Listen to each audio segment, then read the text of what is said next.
He's PennLive Steelers beat reporter Nick Farabaugh. I'm John Luciew, and we are live on YouTube as we are every Tuesday around 4 p.m. to, unfortunately in this case, do a post-mortem autopsy on that ugly loss at Acrisure Stadium in the home opener to the Seattle Seahawks by that 31-17 score. Nick, and I was at the game, and I'll tell you, it was as hyped as I've seen the crowd in a long time. You had the Iron Maiden singer singing the national anthem. You had this 4 helicopter flyover, coming on the heels of September 11th anniversary, and all of Steelers Nation welcoming future Hall of Famer Aaron Rodgers to Acrisure for his first game at home in the black and gold, and coming off that opener with the Jets and that win and the way the offense looked, and even though the defense wasn't as good, everything was pointing north, and then it just kind of lapsed into one of those games, and I don't know I still don't know how to really think about this loss, because you had some fluke plays. You had KJ not covering the kickoff and allowing Seattle to pounce on it in the end zone for a crazy special team score. And then you had that ball popping up from Calvin Austin that could have been a touchdown in the end zone. And so I don't know if it was flukes. I don't know if we beat ourselves. And then, of course, today at the Tomlin press conference, as you know from being there, I felt a little gaslighting from Tomlin in terms of the way he kind of talked up some of the performances in the game and on the offensive line. And so I just need you to straighten me out. And how do you think about this loss in terms of what it portends moving forward? I mean, has an Achilles heel been revealed? Have we been exposed? Is Rodgers washed? I mean, what do we take away from this thing? I mean, I thought Seattle controlled this game for the most part the entire way. They got in their own way a little bit in the first half, the picks. Some other things the Steelers were at least able to do, but down to down, I feel like they kind of controlled the game. And that's kind of the issue I have, John, is it feels like down to down, this football team doesn't consistently have answers in any facet of their game. Passing offense, rushing defense, passing defense. All 4 were poor in this game. All 4 of those. And then on top of that, their special teams was bad. Yeah. So there is a lot of questions I had coming out of this. But let's kind of go over some things. And I think some of it obviously is some fluky stuff. Sure, right. Caleb Johnson has to know that. But that's on coaching. Caleb Johnson has to know that rule. And if either it wasn't explained or wasn't explained properly, the rookie got lackadaisical, coaching has to instill that in that player. You can't put him on kickoffs without knowing that rule. Ball lands in the landing zone. It's a live ball no matter what. Doesn't matter if you touch it or not. This isn't college. If it bounces to the back of the end zone, you got to be on it. So that's coaching. I do think, when you looked at this team, it's a poorly coached group. Like, that's what I really came out of this game thinking about. And on the defensive side of the football, they had better success down to down against the run, okay? The success rates were down. Yards per carry were down. But they allowed 6 runs of 15-plus more yards to Kenneth Walker. Zach Charbonnet, the other back, 15 rushes for 10 yards. Like, there were some positives on the Steelers' run defense. But if you're going to allow successful runs, you can't allow every single one of them to be 15 yards, 20 yards, 21 yards, 3rd and 19, 3rd and goal from the 19-yard line, and you allow a pitch play for a touchdown. I mean, that's about summing up what this game and the first 2 weeks have been defensively for the Steelers. Passing defense has been just as bad as their run defense. Everybody's like, well, the run defense. The Steelers got shredded over the middle all game in pass defense. And as you pointed out on Twitter, I mean, we have a string of giving up near 100-yard games to the opponent's top pass catcher. Yeah, right. I mean, what's going on? It's been consistent since that Eagles game. It's happened now that their top pass catcher has over 80 yards and 5 or more receptions in 6 straight games. That's been a real commonality. But here's the thing. The Steelers actually, with their run defense, were able to get the Seahawks into some bad situations. They had 3rd and long, which is 7 or more yards, 9 times. Here's how those ended. 19-yard touchdown, 19-yard catch, incomplete, 6-yard run to set up a 4th and 1. They ended up punting on that. 13-yard catch, incomplete, 11-yard catch, 12-yard catch. The Seahawks, if you look at what they did on 3rd and long, on 9 of those, they set up 4th and 1 3 times and outright converted 4 of them. 7 of 9 efficiency on 3rd and long. It's just not going to win you games. That's coverage. The issue for me, and it has been the issue, is this is a predictable coverage scheme. The Steelers do nothing, and I mean nothing, to deceive quarterbacks. If you want to send the blitz, and the Steelers have the 2nd highest pressure rate in football right now. I don't know if people know that. They are getting very close to rattling quarterbacks consistently here. And it's because their blitzes are actually nearly getting home. They consistently get pressure. But when you have basic vanilla cover 3 and cover 1 indicators, the quarterback pre-snap is going to be like, I know what that is. I'm just going to get this out really quick, and that blitz isn't going to get home. The Steelers have had a few really quick blitzes. There were 3 instances in this game where I kind of circled. If the Steelers had just disguised something, rotated post-snap, just given the quarterback, Sam Darnold, something to think about, they maybe could have gotten a sack. The first one was on the very first touchdown to Torrey Horton. The Steelers are obviously playing cover 1. Jalen Ramsey and Darius Slay are playing so far outside leverage that they have no chance on these crossers. It's not their fault. It doesn't matter if they run a 4-3. They're catching up to these guys. It's just bad schematics. You blitz the whole defender, and you don't even showcase a different look. The blitz is obvious that you're going to blitz. And once Queen came, all Darnold had to do is say, where's the free safety going? All right, I'm throwing that way. Like, it took him 2 seconds to kind of just look and go, boom, I'm going to hit that. Doesn't matter. Queen got to the quarterback in 2.1 seconds on that play. 2.1. That's a very quick pressure. That should be a sack every single time. And it ends in a touchdown. Like, what do you want Jalen Ramsey and Darius Slay to do on that play? They can't do anything. Another one was on a 3rd and 11 where Smith-Njigba wins wide open on a slant. It's a very clearly cover 3, and they just know where the bones are buried. Finds the hole in the zone, but the blitz was coming right around. That time, I believe it was Chuck Clark who was in his face. So these are weird schematic choices, and that's before we get into the usage of the players. Keanu Benton, we keep saying it. He's not a nose tackle. Stop using him at nose tackle. He gets crushed by double teams, and Peyton Wilson and Patrick Queen are not type linebackers that are going to take on combo blocks and stack and shed them. They are speed, flow to the ball guys. They need to be free in order to be good run defenders. We have said this multiple times. So why are we having a guy that gets cratered often 4 or 5 yards back? This defensive line has pieces that can be good. Y.A. Black is a better nose than he is a 4-eye. Harmon, they're missing Derek Harmon, no doubt about it, but he's not going to fix all of this. I think that's very clear. You're asking that guy to be an instant impact Aaron Smith-like figure from day one. That's really hard for a rookie to do.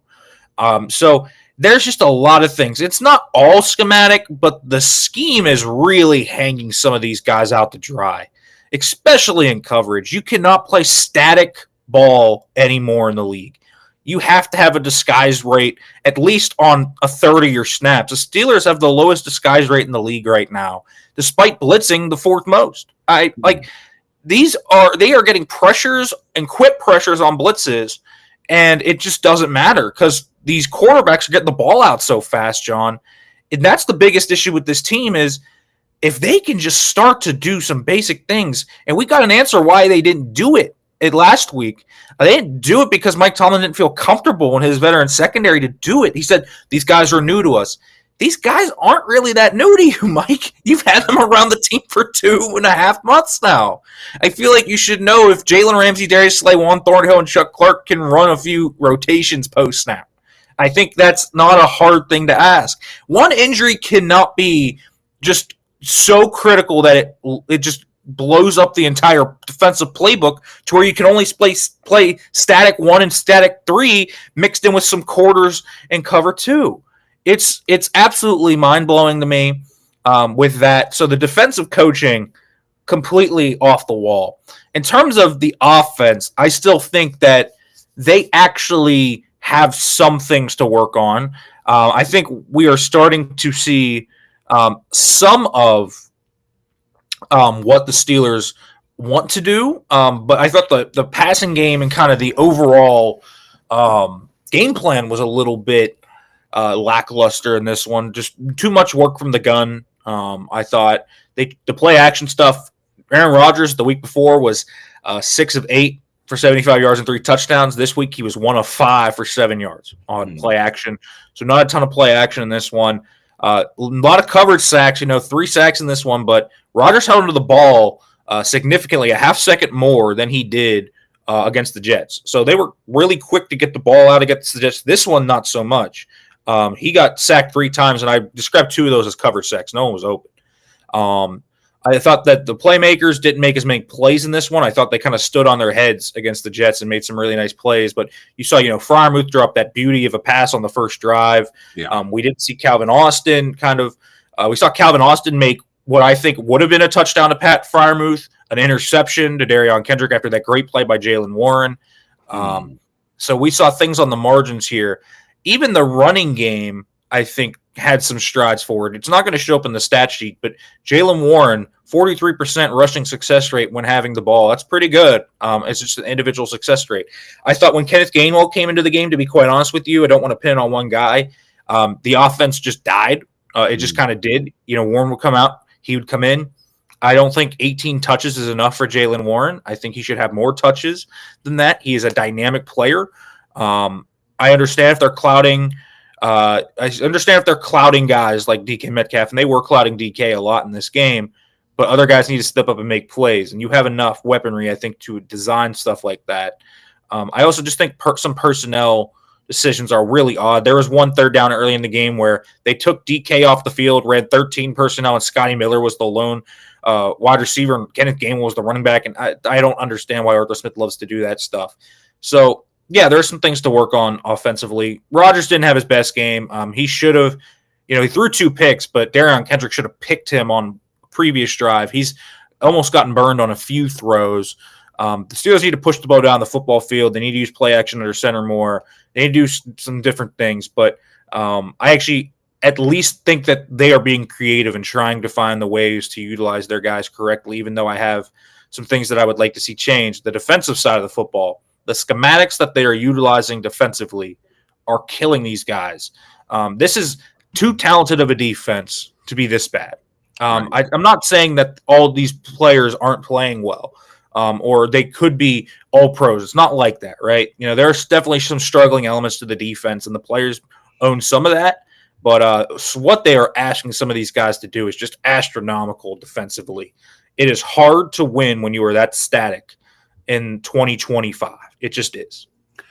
On your point on the inside linebackers, are we and there was a symbolic play of where one Seattle lineman kind of knocks both Wilson and Queen down like a bowling ball, like one lineman against both of them, and they're both on the ground.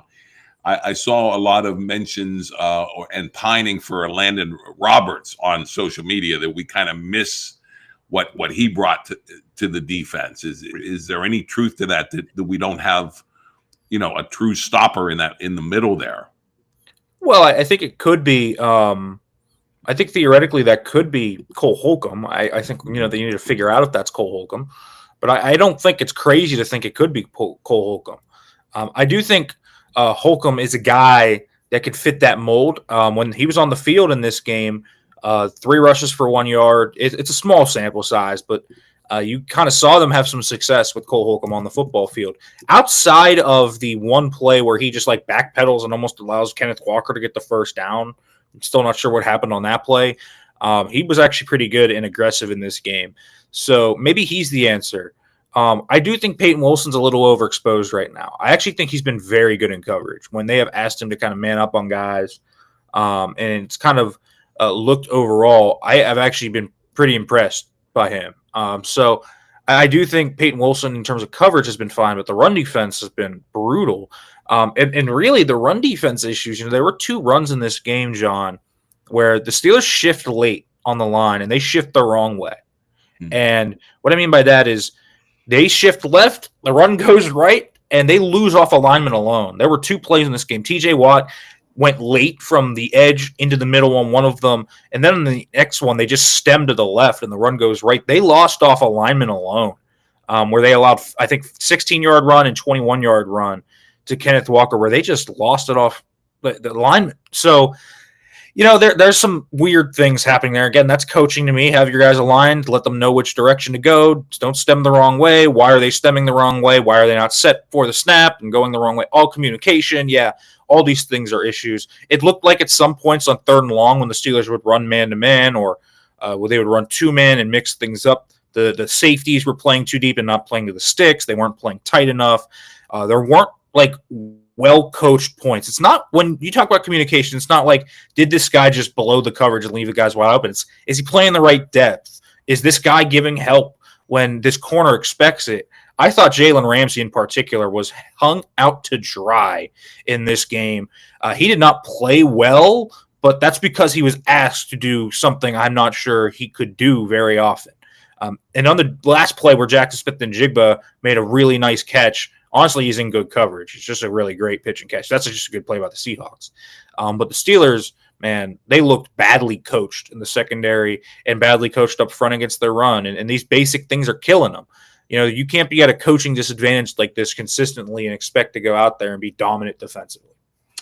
Let me ask you about what you're seeing in terms of the productivity of TJ Watt. I mean, this idea of using more undisguised blitzes to manufacture the QB pressure is the corollary of that because TJ Watt is not generating enough of his own, or what's his productivity after signing that big contract? I mean, listen, he hasn't been very good in terms of pure productivity. I think he had 3 pressures for 2 weeks now. That's not very good. In terms of what they are doing, though, they're just chipping, doubling, tripling him. I mean, it's all over the film. He's winning one-on-one for the most part. He's just not one-on-one very much at all. And the interesting thing about the Steelers' blitzes is they've actually been using TJ as like the decoy. Now, that's an expensive decoy, John, is it not? But that's kind of what he's been. And that's why you see like Peyton Wilson and Clark and Queen just kind of busting through a lot, or you have a defensive lineman coming through. I would like to see them try and blitz off TJ's side a little more. I do think that's one thing they could do to try and give him one-on-ones and matchup hunt. They've used TJ around the formation a bit, and it just hasn't really gone well. He looks uncomfortable. He doesn't really look like he's naturally trying to rush from the interior or on the other side. He looks kind of almost gingerly at times when he's like unsure. It looks like an uncoordinated, toddler almost at times where he's like, I don't know what to do here. And then he gets to the left side and he looks super comfortable there. And that can be something that hurts, a team, but he has to get better there. That might take time, but he still has to get better there. But the Steelers can help him out too. He's getting a astronomically high chip and double rate. I think it's second highest in the league, only behind Myles Garrett. So he's drawing a lot of attention for others. But yeah, you would like to see more productivity there from him. 6 sacks, 6 games without a sack. 5 of the last 17 games, John, he does not have a sack. That is a lot. That's a season sample size.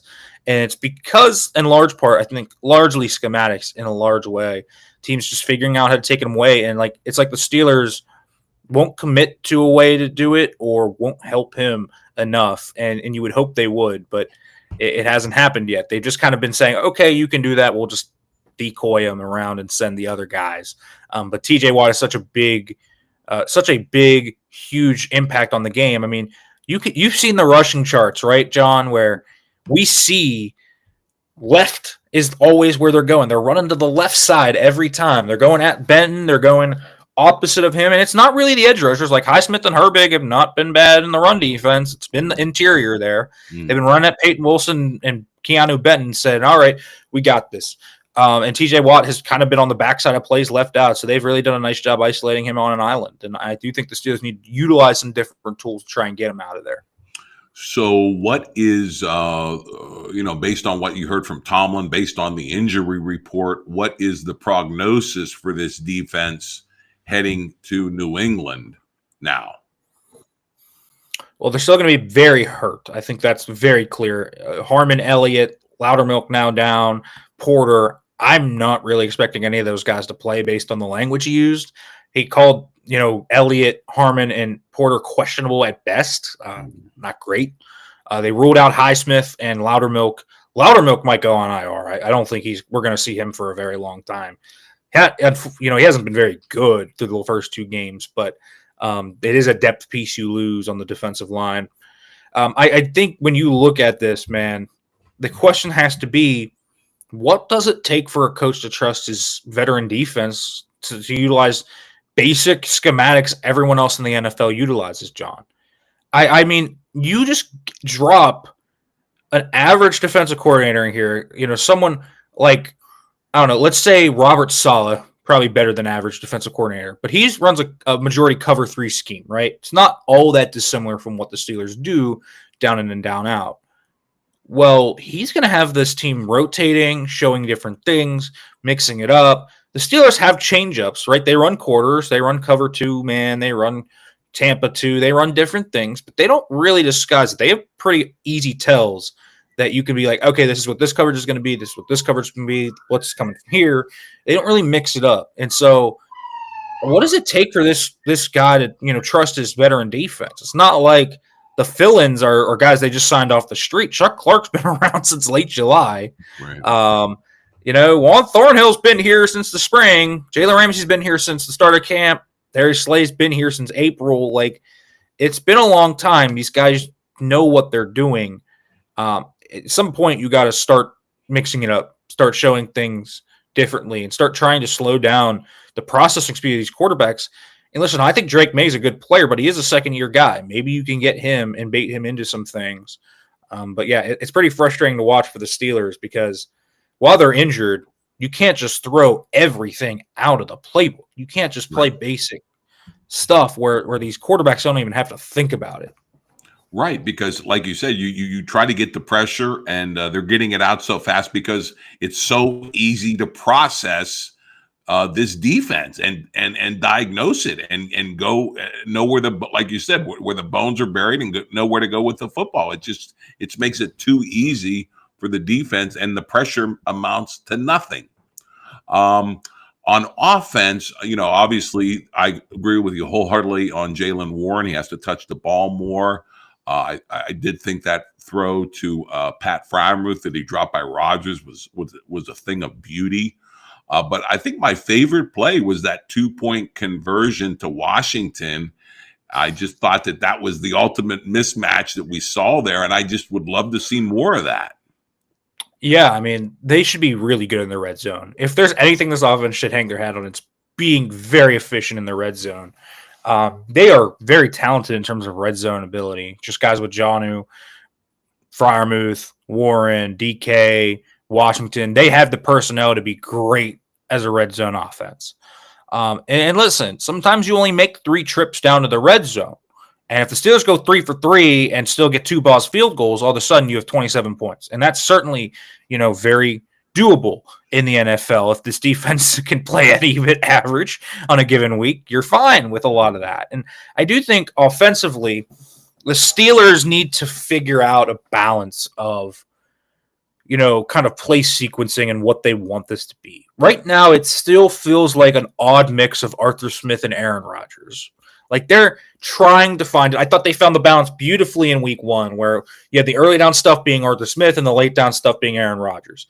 This past game, it was like this weird wish-wash and mash of ideas that kind of never came to be. There is 2 things that I kind of have a pet peeve about with Arthur Smith so far. Stop the 2nd and 10 runs, man. Stop the 2nd and 10 runs. This offensive line, this offense with their pass catchers is not built to win on 3rd and long. Stop running the football on 2nd and long. It is not a theory for success. The Steelers lead the league in 2nd and 10 runs right now. So please stop that. Second, I would absolutely say to him is start drawing up some downfield plays for your offense. Start getting the ball over the middle of the field, down the field. Start throwing some back shoulder balls down the sideline. Aaron Rodgers has the least amount of throws over 15 air yards or more in the NFL through 2 weeks. They need to play downfield a little more. And this offense, which has so much speed on it and size, shouldn't feel so restricted to a small area like they do right now. So that is something I think that needs to happen, because we saw Seattle throughout the game. The safety started to kind of creep down and take away the quick stuff.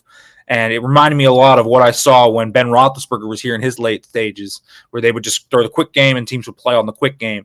And so they need to air the ball out a little more down the football field, even if it's just one-on-one shots, and scheme some things up. So those are the two things there for the offense. I think the rushing offense, it's a scheme issue for me too. I'm not going to act like this O-line's been dominant by any means. They haven't. They've been missing combos. But a lot of these blocks they're being asked to do are not easy. They're tough blocks where they have to go a very far way. Some of these reach blocks that they're asked to do are crazy. Some of these blocks he asked these wide receivers to pull off, it's very hard. So it's a scheme that needs everything to go right. But they can be better than what they've been. If Warren can do what he did last week consistently, I mean, he has to be the bell cow of this offense and the guy that really it runs through.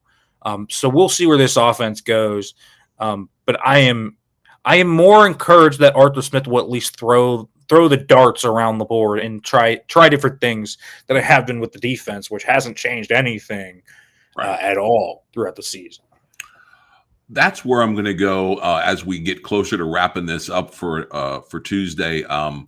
What do you make of Tomlin? Because in what I heard after the game from him, and then I didn't get to listen to him earlier today, but saw a lot of quotes from him on Twitter. Talking about how the game changed on a special team play, just as the Jets game changed a lot on a special teams play that was favorable to the Steelers. This one wasn't. Sort of talking up the O-line and talking up, almost, I don't know, I felt a little gaslit by some of what Tomlin was saying, especially after I listened to you analyze this game as almost down-to-down dominance by the Seahawks. Why is Tomlin not more reactive to what we seem to have seen, as more of a dominant down-to-down game where the Seahawks were in control? Well, I do think part of it is it's early in the year. He doesn't want to overreact. It's been 2 games, and while he has this quote that, two's a pattern and all of that, he doesn't want to overreact because he feels like the talent's there. And listen, it's a very talented defense. I do agree with him on that. But this is a team that needs some realism from its coaching staff, right? This coaching staff needs to kind of be like, hey, we're kind of dropping the ball here a little bit. And I do think, Tomlin isn't necessarily going to come out and say, I've, not been doing what I need to do for these players, and these guys haven't been doing as well. We don't really see him throw coaches or players under the bus. He will throw himself under the bus first. Obviously, this is Tomlin's defense, so would be warranted to some degree. And I do think, Tomlin likes to downplay issues on the record while dealing with them off the record. He doesn't like to air out dirty laundry. He doesn't like to do that unless there's a reason for it to do it, right? Unless he thinks sending a message publicly is going to get the certain reaction he wants out of that player or that room or whatever. So everything you kind of hear from Tomlin is kind of just service, right? It's lip service. It's I have to be here. I have to do this. I'm literally obligated by the CBA to do this so I don't get fined. It's not the Marshawn Lynch, I'm not here so I don't get fined thing. But if you're expecting to get some crazy, introspective, enlightening answer from Mike Tomlin, I don't think you're going to the right guy. Do you think anything is happening behind the scenes? Because here's my takeaway, okay? We have this Caleb Johnson mental error on the kickoff. You just said that he should have been coached to know that rule. We have Danny Smith, who everybody loves. He's the gum chomping 70-year-old special teams guy that everybody loves, but he has a history of this happening on his watch where the kickoff hasn't been covered properly. It's led to turnovers. This time it was a turnover and a touchdown. And we have KJ getting sat down and seemingly no accountability for the coaching lapse here. Is there any accountability for the coaching lapse that you just spent a half hour identifying, especially on defense, going on behind the scenes? We know what Tomlin's like, at the press conference, and it's lip service, and you're right. But is there any accountability or pressure being put on to do better on all of these coaching deficiencies that we're seeing on defense? Well, you'd hope so, because it hasn't been good enough. But I mean, what's Tomlin going to do? Put the pressure on himself? I'll be real with you. TA calls the plays, but Mike T's in that headset and can overturn anything at any time. And then this is Mike Tomlin's defense. Like, I'm going to be straight up with you. Everyone I talk to at the combine, the owners' meetings around the league, it is regularly accepted from anyone in the know. This is Mike T's defense. This is what he wants it to look like. It's not TA's defense. It doesn't mean TA doesn't have influence and can't trick things and kind of switch things. He can. But this is Mike T's defense. Mike T can hold the OC accountable, and he can certainly hold Danny Smith accountable. But at some point, he's got to look at himself and say, hey, everything else around me is changing. I brought in these new players. I switched linebackers and DBs coaches because of the communication lapses. Sometimes your head coach, it takes a level of humility to just go, maybe I need to change. And I think the biggest example of this is in Tampa Bay right now. Todd Bowles came to Tampa Bay as a defensive-minded coach that hated analytics, didn't go for it on fourth downs, had bad hiring practices. And now, over the past few years, he's reshaped his kind of identity. He's now an analytically aligned coach. He does different things schematically on defense than he has. He's still that blitz-heavy guy, but he's changed some things. He has nailed 3 OC hires in a row. Liam Cohen is a head coach in this league now because he identified him. Dave Canales is a head coach in this league, and it surely looks like Grizzard is going to be a pretty good hire too. So Todd Bowles has changed his spots. And so, don't tell me necessarily that a veteran coach can't do it. Todd Bowles has done it, and Todd Bowles has been around just as long as Mike T. So Mike T has to kind of do that at some point where it's like, maybe I need to change. Maybe I need to go for it on that 4th and 1 from the 48 that he didn't go for it on, right? Mm-hmm. Give your offense a chance. The Steelers were really good in short yardage, actually, in this game. I think that was a really underrated thing. They did that well on offense. When they were 3rd or 4th and short, they were 4 for 4. They were really good on those areas. So I do think the Steelers, were playing with some confidence there. It felt like the offense had a little bit of edge to them. They were getting some push to open up the second half in the run game up the middle. Like, it felt like some things were going. And so I would like to see Mike T kind of embrace that a little bit. I also think when you're just talking about things behind the scenes, listen, I've talked with a few players, John, and I'm not going to name them because I don't want to out them, but I've talked with a few defensive players that have said they've gone up to these coaches during the game and said, hey, we should do this, we should do that. And they have not been made. They feel like maybe they're not being listened to by these coaches, and the coaches are just doing the same old, same old. For example, against the Jets, why did the Steelers stop the Jets twice in a row to end the game? They started blitzing the strong side safety. This was a thing that players asked them to do at halftime. Multiple players did, and the Steelers coaching staff went, maybe we shouldn't. And then they finally listened to them, and boom, 2 stops in a row. They slew down the run. So it's just like sometimes these players, man, you got to trust these players a little bit sometimes too. They see what, they see it. Your veteran guys, this is a very smart defense. We got Jalen Ramsey, Patrick Queen, Cam Hayward, TJ Watt. Now you got 2 veteran safeties. Like, this is a smart defense. Darius Slay.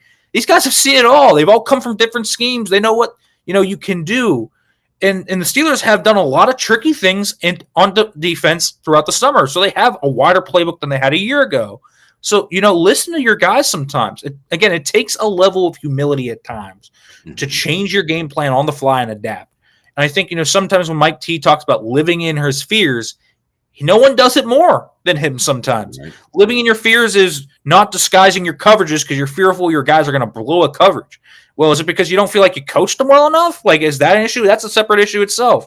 Why don't you want to go for it on 4th and 1 with some momentum on your side from your own 48? That was a huge play. Obviously, if you don't have the kickoff gap, you have a chance to go down and tie it again after holding them to a field goal. But your defense, just because they were injured, Mike T's rationale was, hey, my defense was injured, so I wanted to put them on a long field. You know a great way to protect your defense? How about converting on 4th down, keeping them off the field and scoring points and keeping your offense ahead? And there's just some things, that I think this team needs to take a real hard look at of itself. And it does start with Mike Tomlin, but it starts with everyone around it. This staff has a level this defensive staff has a level of kind of, I don't want to say arrogance, but a level of kind of nonchalantness about it, where it doesn't make the changes necessary when needed. And so I do think there are ways that this team can improve, but I think a lot of it, the players can improve. You can talk about technique, and that's a big thing, but this team is being hung out to dry a lot by their coaching. Well, I'm officially more depressed than I was at the beginning of this conversation. So, Nick, as we close, is there any hope you can give me for going to New England? I mean, what do you expect there? I mean, what's your gut feeling on how this team is going to look and react to what we saw on the field in Seattle and make those changes that you're calling for? Well, here's the thing. New England is a team that you can definitely exploit. Their O-line has questions. Drake May, I think, is talented and is coming off his best game, but has definitely had ups and downs. He wasn't good in week 1, for example. So you can definitely confuse him. There's a blueprint out there of how to do it. Their wide receiver group is deep, but I don't think is exceptional. They have a very good front 4, really a front 7 that I think is quite good. But their linebackers have been exploitable in coverage. Their defensive backs have been exploitable. Like, there's ways to win this football game. I'll tell you this, John. The Steelers face the Patriots, then they go to Ireland to face what is now going to be the J.J. McCarthy-less Vikings. They're going to face Carson Wentz. Okay. Then they will go on their bye, and then it'll be Cleveland at home, at Cincinnati. No Joe Burrow, by the way. If this is a serious team that is considered, wants to win a playoff game, you go 3-1 at worst. Ideally, you go 4-0 in this stretch. The Steelers have a golden opportunity here to really run up the score early, go 2-0 in their division, go 5-1. Then they have a tough stretch, right? You got, Packers, the Chargers, you got the Ravens coming up. But you have opportunities here to make some headway early in the year. And I do think, this Seahawks game is one where if the Steelers are 9-8 and just sitting outside the playoffs at the end of the year, you look back on it and say, that was a winnable game. And you don't want to let these opportunities go to waste. They have an opportunity here. So I do expect the Steelers to come out with some energy in this one. They have a lot of matchups I think are quite favorable to them in this one. So what I actually am expecting is a win. I think that they should win this football game. Will they? Is going to be up to them. But this is a winnable football game. I think on paper they are the better football team. So let's see what happens. But any solid coaching job in this one should get them the win, but we will see.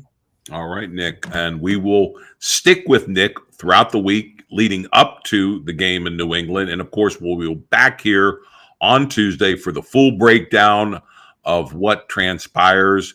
It better be the Steelers seizing the opportunity to start getting on a roll on this soft part of the schedule so that they can be a factor in the postseason and perhaps do something. I feel like that guy with the meme with the stick. Do something. Well, let's do something.